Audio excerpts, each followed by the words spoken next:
Busking एक ऐसा fun है जो वक्त के साथ कुछ ज्यादा नहीं बदला, लेकिन इसकी तरफ लोगों का रवैया जरूर बदला है। बहुत से शहर अब बस्कर्स को न सिर्फ लाइसेंस और परमिट जारी कर रहे हैं, बल्कि उनकी रहनुमाई के लिए मालूमात भी फराहम कर रहे हैं।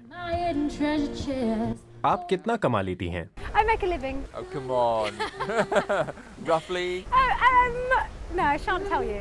Okay, all right. But do you pay your taxes? Yes, I do. Yeah, I declare everything. Do you ever stand? क्या अब लोग आपको पहचानने लगे हैं? Be spotted. हाँ, ऐसा बहुत होता है और मैंने बस्किंग इसी वजह से शुरू की कि लोग मेरे गानों को सुने और मैं पहचानी जाऊँ। I'll be spotted. ये एक बहुत पुरकशिश ख्याल है, खास तौर पर एक ऐसी दुनिया में जहाँ एक ट्वीट आपको मशहूर कर देती है और आप टैलेंट स्पॉटर की नज़रों में आ जाते हैं। अक्सर औकात ऐसा होता है कि बस्कर्स की एक शोहरत बन जाती है, लोग उनके बारे में ब्लॉगिंग शुरू कर देते हैं। माजी में ऐसा बहुत हुआ है कि बस्कर्स को एक बड़ी म्यूजिक कंपनी ने साइन किया हो।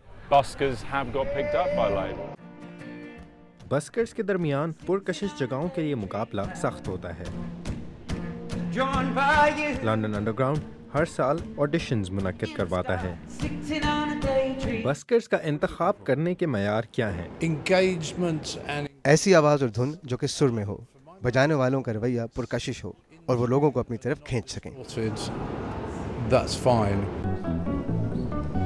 गोया इंतखाबी मरहला इतना मुश्किल नहीं है और ये एक ऐसी जगह है जहां आप आहिस्ता आहिस्ता अपने हुनर और काम में और बेहतरी ला सकते हैं।